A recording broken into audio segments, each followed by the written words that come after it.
Bismillahirrahmanirrahim. Assalamualaikum warahmatullahi wabarakatuh. Salam sejahtera bagi kita semua. Semoga disehatkan selalu dan dimudahkan rezekinya. Amin. Baik, kami dari kelompok 5 di sini akan menjelaskan atau membahas tentang fungsi konsumsi, tabungan, dan investasi. Berikut nama anggotanya. Pertama ada Aprilia Cinta Dewi, kedua ada Dinding Solehudin, ketiga ada Hasbi Maulana, keempat ada Lucy Andriani, kelima ada Nabila Putri Pratiwi, keenam ada Rahma Ayuning Permatasari, dan terakhir ada Widi Karisma. Kami berasal dari kelompok 5. Isi kajian dari pembahasan ini, pertama ada konsep materi, kedua ada perhitungan beserta contoh soal, ketiga penggambaran dalam kurva, dan terakhir ada soal.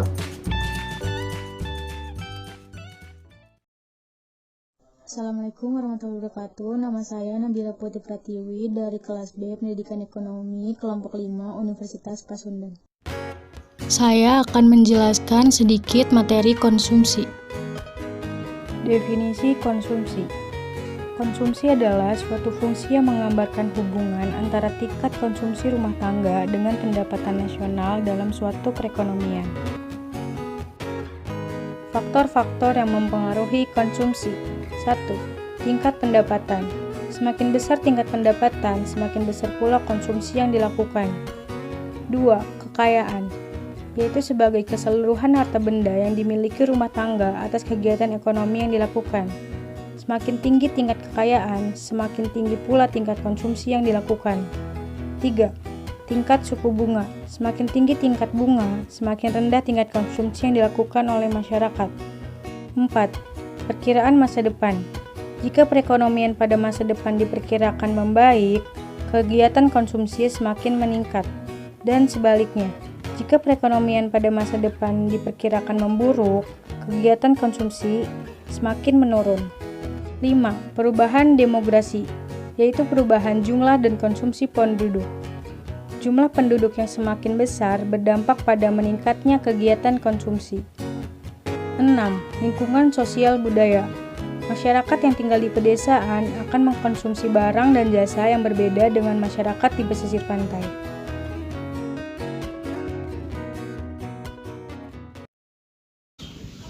Assalamualaikum warahmatullahi wabarakatuh.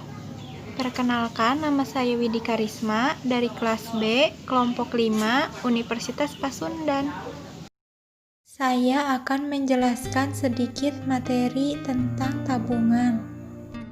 Pengertian tabungan. Tabungan merupakan bagian pendapatan seseorang, perusahaan, atau lembaga yang tidak dibelanjakan untuk melakukan kegiatan konsumsi. Tabungan dapat disimpan dalam bentuk deposito atau surat-surat berharga. Kegiatan menabung mendorong seseorang untuk berperilaku hidup hemat. Selain itu, tabungan bisa digunakan untuk menambah modal usaha. Tabungan atau simpanan uang dapat digunakan dan diambil kapan saja tanpa terikat perjanjian dan waktu. Selanjutnya, ada faktor-faktor yang mempengaruhi tabungan. Yang pertama, ada tingkat pendapatan. Besar kecilnya jumlah tabungan berkaitan dengan seberapa besar seseorang mampu mengalokasikan pendapatannya untuk ditabung. Yang kedua, keinginan untuk menabung. Keinginan untuk menabung merupakan kecenderungan marginal untuk menabung yang menunjukkan besarnya tambahan pendapatan yang akan ditabung. Tambahan ini diakibatkan oleh kenaikan pendapatan disposable. Pendapatan disposable itu sendiri adalah pendapatan yang dimanfaatkan guna membeli barang atau jasa konsumsi dan selebihnya menjadi tabungan. Karena semakin besar tingkat pendapatan yang diterima, maka akan semakin besar pula keinginan untuk menabung. Yang ketiga, ada tingkat suku bunga bank. Kegiatan menabung juga dipengaruhi oleh tingkat suku bunga perbankan. Semakin tinggi tingkat suku bunga bank, maka semakin besar pula keinginan masyarakat untuk menabung. Karena dengan tinggi angka suku bunga, maka akan memberikan keuntungan yang signifikan bagi masyarakat yang menabung atau nasabah. Hal ini dilakukan karena menyimpan uang di bank dianggap lebih menguntungkan daripada untuk berinvestasi. Menabung juga dianggap lebih aman daripada investasi karena menabung tidak berisiko kehilangan uang. Dan yang keempat, ada tingkat kepercayaan terhadap bank.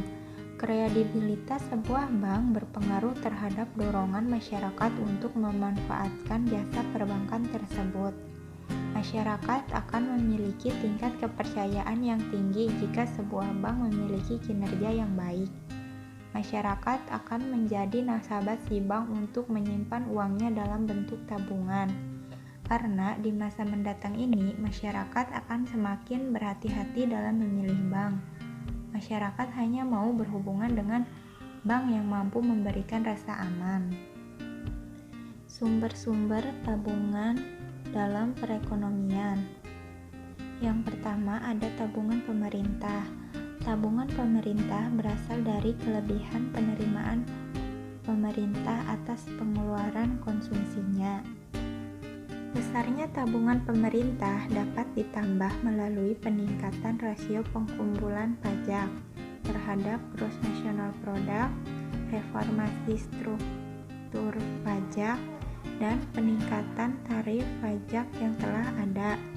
Jadi, tabungan pemerintah hampir seluruhnya berasal dari kelebihan-kelebihan penerimaan pajak secara keseluruhan atas pengeluaran konsumsi pemerintah. Yang kedua, ada tabungan swasta domestik. Tabungan swasta domestik berperan besar dalam mendukung pembentukan modal di dalam negeri. Tabungan jenis ini berasal dari sektor rumah tangga dan perusahaan. Dan yang ketiga, ada tabungan asing atau luar negeri. Tabungan asing berasal dari pemerintah asing atau bantuan luar negeri dan tabungan swasta asing. Tabungan swasta asing berasal dari investasi asing oleh perusahaan multinasional dan transnasional.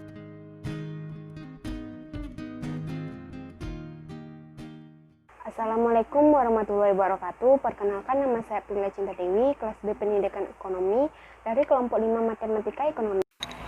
Baiklah, saya Prilly Cinta Dewi. Saya akan menjelaskan sedikit konsep tentang pengertian investasi. Investasi merupakan segala sesuatu yang dilakukan untuk meningkatkan kemampuan atau menambah nilai sumber daya potensial dengan menanamkan modal, baik secara langsung maupun tidak langsung, dengan harapan pada waktu nanti pemilik modal mendapatkan jumlah keuntungan dari hasil penanaman modal tersebut. Investasi yang dapat dilakukan ada dua, yaitu investasi fisik dan investasi non-fisik. Investasi fisik sendiri artinya adalah investasi yang dilakukan oleh investor dalam bentuk yang dapat dilihat secara fisik. Contohnya, investasi dalam bentuk emas, tanah, properti, dan lain-lainnya. Sedangkan investasi non-fisik artinya adalah investasi yang dilakukan oleh seorang investor dalam bentuk surat-surat berharga, misalnya investasi dalam bentuk saham, deposito, dan lain-lainnya. Selanjutnya, saya akan menjelaskan tentang faktor-faktor yang mempengaruhi investasi. Di sini ada 4 faktor yang mempengaruhi investasi. Yang pertama, suku bunga bank. Tingkat suku bunga merupakan faktor utama yang mempengaruhi investasi. Tingkat suku bunga yang dimaksud berupa tingkat suku bunga nominal yang telah dikurangi angka laju inflasi. Faktor kedua yang mempengaruhi investasi yaitu ekspektasi keuntungan. Investasi yang dilakukan perusahaan bertujuan untuk mencari keuntungan. Jika perusahaan memiliki ekspektasi atau harapan produknya bisa memberikan keuntungan, investasi perusahaan akan terus bertambah. Yang ketiga, ada faktor yang mempengaruhi yaitu biaya operasional barang. Biaya operasional untuk barang modal meliputi biaya pengoperasian dan pemeliharaan. Besarnya biaya tersebut berpengaruh terhadap investasi yang dikeluarkan. Jika biaya operasional terlalu tinggi, perusahaan akan menurunkan investasinya. Begitu juga dengan sebaliknya. Dan faktor terakhir yang mempengaruhi investasi yaitu perubahan teknologi. Kemajuan teknologi menjadi faktor pendorong perusahaan dalam berinvestasi. Berbagai penemuan teknologi membawa perubahan pada biaya produksi yang berpengaruh terhadap tingkat keuntungan. Perusahaan akan meningkatkan investasi karena berharap memperoleh keuntungan besar. selanjutnya saya akan menjelaskan tentang investasi dalam konteks ekonomi makro. Dalam teori ekonomi makro ini membahas tentang investasi fisik, di mana contohnya yaitu investasi dalam bentuk barang modal dan bangunan. Yang tercakup dalam investasi barang modal dan bangunan adalah pengeluaran untuk pembelian pabrik, mesin, peralatan gedung, atau bangunan yang baru. Yang kedua ada investasi persediaan. Perusahaan seringkali memproduksi barang lebih banyak daripada target penjualan. Hal ini dilakukan untuk mengantisipasi berbagai kemungkinan. Tentu saja investasi persediaan diharapkan meningkatkan penghasilan atau keuntungan.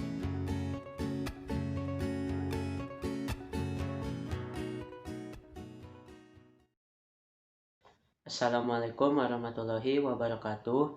Perkenalkan, nama saya Hasbi Maulana. Saya dari kelas B, Pendidikan Ekonomi, Universitas Pasundan. Baik, di sini saya akan membahas tentang fungsi konsumsi dan fungsi tabungan. Sebelum masuk ke dalam rumus fungsi beserta penjelasan lainnya, kita harus memahami dan mengingat kata kunci terlebih dahulu. Di antaranya, 1. Ada pendapatan disimbolkan dengan huruf Y. Kedua, ada konsumsi disimbolkan dengan huruf C. Ketiga, ada tabungan disimbolkan huruf S. Dan terakhir, ada investasi disimbolkan dengan huruf I. Selanjutnya, kita juga harus memahami rumus dasar-dasarnya. Di antaranya, 1. S sama dengan Y kurang C. Dengan keterangan, tabungan sama dengan pendapatan dikurangi konsumsi. Kedua, Y sama dengan C ditambah S. Dengan keterangan, pendapatan sama dengan konsumsi ditambah tabungan. Yang terakhir, C sama dengan Y dikurangi S. Dengan keterangan, konsumsi sama dengan pendapatan dikurangi tabungan. Selanjutnya, setelah kita sudah memahami kata kunci dan rumus dasar, baru kita masuk ke fungsi konsumsi. Fungsi konsumsi memiliki rumus C sama dengan A plus BY. Dengan keterangan C sama dengan konsumsi APC dikurangi MPC dikali Y1. B itu sama dengan MPC. Y sama dengan pendapatan. Apa itu APC dan MPC? APC itu Average Propensity to Consume. Artinya, angka perbandingan di antara tingkat konsumsi atau disimbolkan dengan huruf C terhadap tingkat pendapatan secara disposable atau disimbolkan dengan huruf Y terhadap jumlah konsumsi. APC memiliki rumus C per Y. Dengan keterangan C itu konsumsi dibagi pendapatan. Kedua, ada MPC atau Marginal Propensity to Consume. Artinya, angka perbandingan di antara peningkatan jumlah tabungan atau disimbolkan dengan huruf S terhadap jumlah peningkatan pendapatan disposable atau dilambangkan dengan huruf Y. Rumus MPC tersendiri yaitu delta C dibagi delta Y. Delta C itu C2 dikurangi C1. Delta Y itu Y2 dikurangi Y1. Selanjutnya, yang kedua ada fungsi tabungan. Fungsi tabungan memiliki rumus S sama dengan min A ditambah 1 min B dikali Y. Dengan keterangan S sama dengan tabungan, A sama dengan APS dikurangi MPS dikali Y1. B sama dengan MPC, Y sama dengan pendapatan. Keterangan dari fungsi tabungan ini sama halnya dengan fungsi konsumsi, tidak beda jauh. Selanjutnya, kita masuk ke contoh soal. Silma mendapatkan uang jajan dari ibunya sebesar Rp1.000. Dengan besar konsumsi yang dilakukan Silma sebesar Rp950. Keesokan harinya, Silma mendapatkan uang jajan lagi dari ibunya sebesar Rp1.200 dengan besar konsumsinya Rp1.100. Tentukan besar konsumsi, tabungan beserta kurvanya. Pertama-tama, kita harus menentukan diketahuinya terlebih dahulu. Pertama ada Y1 sama dengan 1000, Y2 sama dengan 1200, C1 sama dengan 950, C2 sama dengan 1100. Yang dicari 1 fungsi konsumsi, 2 besar konsumsi. Pertama-tama kita harus menentukan APC dan MPC-nya terlebih dahulu. APC dengan rumus C per Y. Kita masukkan C1 sama Y1. Jadi 950 per 1000. Hasilnya jadi 0,95. Kedua, atau selanjutnya kita mencari MPC. Rumus MPC itu delta C dibagi delta Y. Delta C itu C2 dikurangi C1, delta Y itu Y2 dikurangi Y1. Tinggal masukkan 1100 dikurangi 950 per 1200 dikurangi 1000. 150 per 200 hasilnya menjadi 0,75. Jika kita sudah menentukan APC dan MPC-nya, baru kita bisa mencari fungsi konsumsi tersebut. Fungsi konsumsi memiliki rumus C sama dengan A plus BY. Untuk mencari A itu APC dikurangi MPC dikali Y1. 0,95 dikurangi 0,75 dikali 1000. 0,95 dikurangi 0,75 itu 0,2 dikali 1000. 0,2 dikali 1000 hasilnya menjadi 200. B sama dengan MPC, berarti B itu 0,75. Jadi fungsi konsumsinya yaitu C sama dengan 200 plus 0,75Y. Jika kita sudah menentukan fungsi konsumsi, selanjutnya kita mencari besar konsumsi dengan cara substitusikan Y tadi ke fungsi konsumsi. C sama dengan 200 plus 0,75Y. 200 ditambah 0,75 dikali 1000. 200 ditambah 750 hasilnya menjadi 950. Jadi 1000,950. Ini untuk apa? Untuk kurva. Setelah kita sudah menentukan fungsi konsumsi dan besar konsumsi, selanjutnya kita mencari fungsi tabungan, besar tabungan, dan kurva. Yang pertama kita mencari fungsi tabungan. Fungsi tabungan memiliki rumus S sama dengan min A plus 1 min B kali Y. Sebelumnya kita sudah menentukan APC dan MPC, jadi tinggal kita masukkan APC dan MPC ke fungsi tabungan. S sama dengan min 200 ditambah 1 kurang 0,75 kali Y sama dengan min 200 tambah 0,25 kali Y. Jadi fungsi tabungan S sama dengan min 200 ditambah 0,25Y. Jika kita sudah menentukan fungsi tabungan, kita bisa menentukan besar tabungan dengan cara substitusikan Y tadi ke fungsi tabungan. S sama dengan min 200 ditambah 0,25Y. Min 200 ditambah 0,25 kali 1000. Min 200 ditambah 250 hasilnya jadi 50. Jadi 1000 min jadi 1000,50.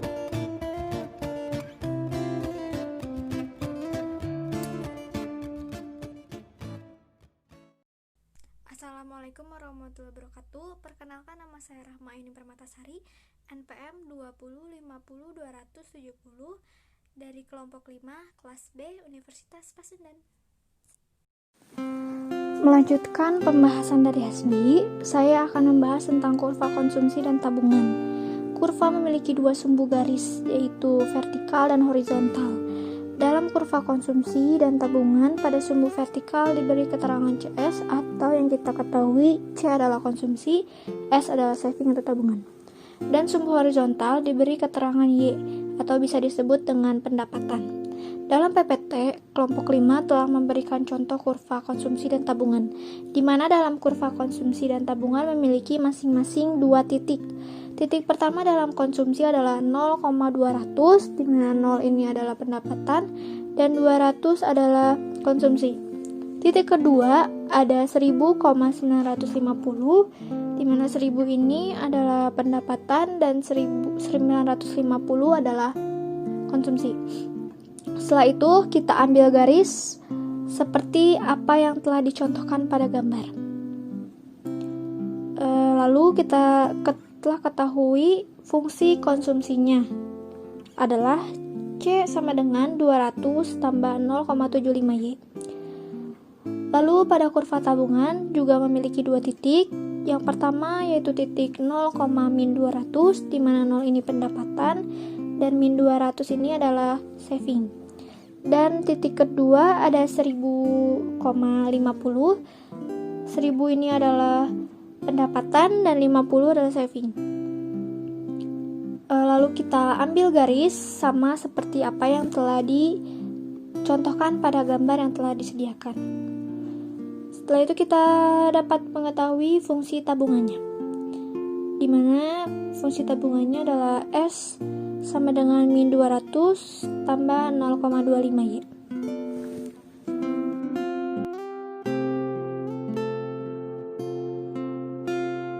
Perkenalkan, nama saya Lucy Andriani, NPM 2050269. Saya akan menjelaskan materi ketiga, yaitu rumus fungsi investasi. Rumusnya, I besar sama dengan I0 dikurangi PI kecil. Keterangannya, I sama dengan investasi, sedangkan I0 sama dengan investasi otonom, dan PI kecil yaitu proporsi I besar terhadap I kecil. Di sini saya akan menjelaskan contoh soal dari fungsi investasi. Jika permintaan akan investasi ditunjukkan oleh I besar sama dengan 250 dikurangi 500 I kecil, berapa besarnya investasi pada saat tingkat bunga bank yang berlaku setinggi 12%? Juga, berapa investasi bila tingkat bunga tersebut 30%? Diketahui I besar sama dengan 250 dikurangi 500 I kecil. I kecil sama dengan 12%.